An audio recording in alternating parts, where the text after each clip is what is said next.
This week on MCrider, we'll cover some tips for riding a motorcycle on the highway. I often hear new riders state that they're only going to ride their motorcycle around town until they get used to riding. In reality, it's often more difficult to ride in town than on most highways. The exception to that might be a busy inner-city highway that requires sharp skills and even better road strategy.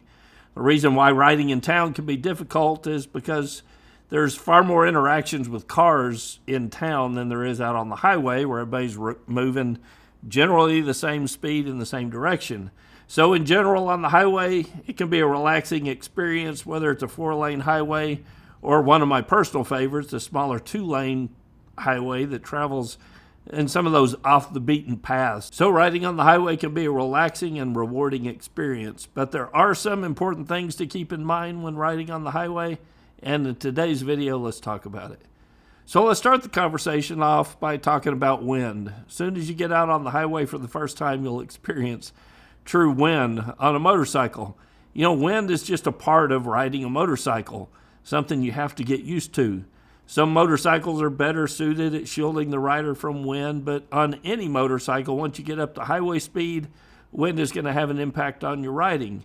I bought my Triumph Speedmaster that's sitting over in the corner. It was used and I had very few miles on it. I would bet a lot of money that the prior owner of that was a new rider and they were trying to get used to the wind and never could get around it on that motorcycle because they spent some money on some things that, in my opinion, weren't the best options for it. They had a really tall windshield that set up, about eye level with me, and I'm not real tall. I'm about 5'11", but it was a very tall windshield. And then on top of that, they had one of those adjustable wind deflectors that mounts to the top of the windshield to try to move the air up even higher. So I would bet this was a new rider. They were trying to get used to the wind, and when they couldn't do it, they either looked for another motorcycle or decided that motorcycling wasn't for them. Well, when I sat down on the motorcycle, that wind deflector was right in my field of view, and the first thing I did when I got home was I took that windshield completely off, put a smaller windshield on, where now the wind hits me about chest level, and my head stays up in clean air, and it's a whole lot more relaxing experience than trying to ride with a really tall windshield, because tall windshields, the positives of them, they're good at moving a lot of wind. The negative is they're good at moving a lot of wind. So what do I mean by that? Well, when you're going down the highway and you've got a really tall windshield, the wind comes over the top and it creates this void between you and the windshield. So the wind actually collapses back in to fill that void. And if the wind is being pushed up at about your helmet level, it's crashing back down on the back of your helmet. And it creates this vortex, and that's what wind buffeting is. It can really vibrate your helmet because the wind is trying to get over your head, and then it comes back in to fill that void up, and it's hitting you right at head level. For me, it's a much more comfortable experience to keep the wind lower. That way my helmet stays up in the clean air, and you get used to that over time. It's not something that a lot of riders are comfortable with initially, but over time you get used to it. And I would much rather ride with my head up in clean air than to try to have a really tall windshield where it pushes it completely over, or something a little bit higher where it's causing that wind buffeting and that void, that air to fill back in and create that turbulence. So wind is just a part of the experience of riding on a motorcycle out on the highway, and it's something that you're going to have to get used to.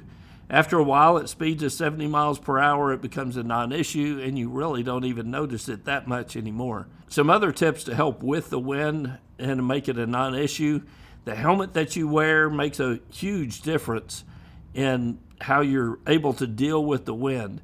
If you're riding with an open face helmet and you've got a visor on it, that's got an open chin, a lot of times you'll catch wind under that visor. That creates a lot of vibration in your helmet.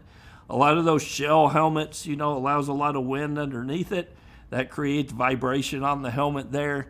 For me, I like a showy full face helmet that with a combination of good set of earplugs, and I can ride relatively comfortably in wind, and it's not really an issue. So you may have to do some experimenting with the type of helmet that you ride. For me, a full face helmet works the best. It's going to keep my face protected in case of an accident, but also from wind and bugs and debris going down the road, because I would rather have some wind crossing my helmet, especially here in Texas, where the heat gets really bad in the summer. It's better to have some wind going across that helmet, bringing air in, but more importantly, pulling air out the back to help keep you cool whenever it gets really hot. But I've got a full video on dealing with the wind and eliminating the wind buffeting on your motorcycle. You can go to mcrider.com/wind if you want more detailed instructions on how to fix it on your particular motorcycle. Also, at highway speeds, our reaction distance is lengthened because of the speed that we're traveling. So 2 important tips when riding on the highway: see and be seen.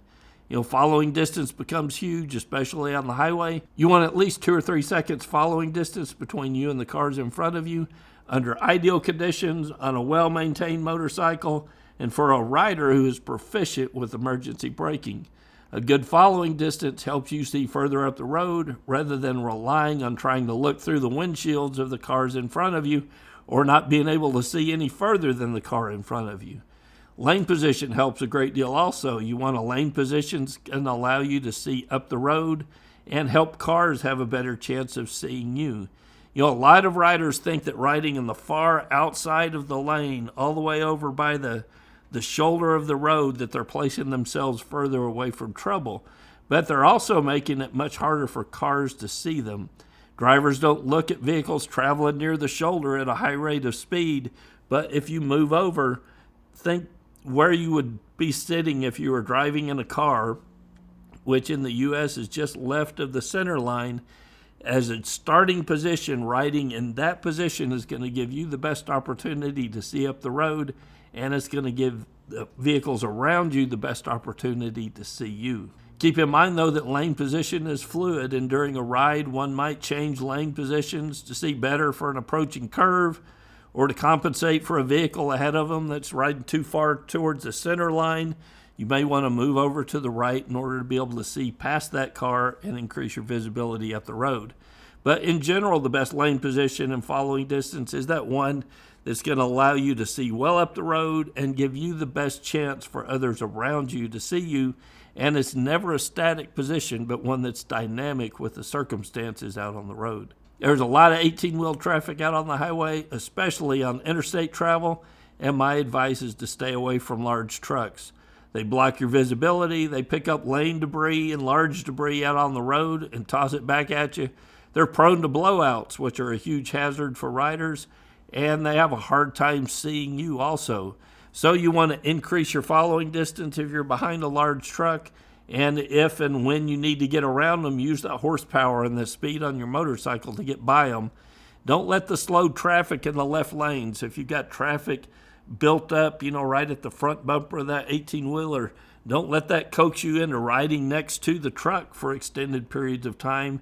You want to hang back until you've got a clear path around that vehicle, and then once you do, get on the throttle and get around them. Don't hang out there on the side of the truck. So that brings up another good topic. Let's talk about speed for a minute. And the safest speed to ride on a motorcycle is often not the speed limit, especially here in the Dallas-Fort Worth area, and especially in Dallas. If you ride the speed limit, you're often putting yourself at a greater risk on the road. In my opinion, riding with the flow of traffic while maintaining a good following distance is much safer than riding a lot slower than the flow of traffic around you and having cars zip past you, changing lanes to avoid you, or tailgating you because they feel like you're in their way. So is it possible riding with the flow of traffic that you get a speeding ticket? Well, yes.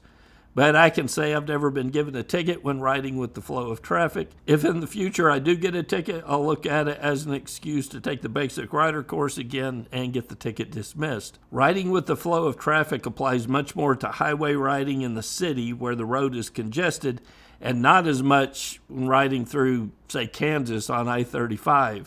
In open highway areas, speed limit is the king. In congested highway riding, the flow of traffic often dictates the safe speed to ride at. Highway riding often calls for more breaks, so take advantage of rest areas, gas stations to help you stay alert and hydrated. The older you get, the more important that becomes. I used to be able to put in a lot of miles before needing an extended break, not as much anymore. So listen to your body and get off the bike when you're feeling tired. You know, if you've got some tips, I'd love to hear what you think down in the comments, so leave your comments below. And if you enjoy these videos I release every week, please like and subscribe, but also consider becoming a member of MCrider. By becoming a member at mcrider.com/member, you are directly supporting my efforts to bring content like this to you. And as a member, you'll get access to the forums and the field guide. You can get ad-free videos and more. But most of all, you're supporting my effort to bring good riding advice and training to the motorcycle community. Till next week, guys, it's Kevin with MCrider, and I'll see you on the road. There's a whole lot more to MCrider than just the weekly videos. Go to mcrider.com/member. You'll get instant access to the forums and the field guide. You get ad-free MCrider videos and a whole lot more. Go to mcrider.com/member for all the details.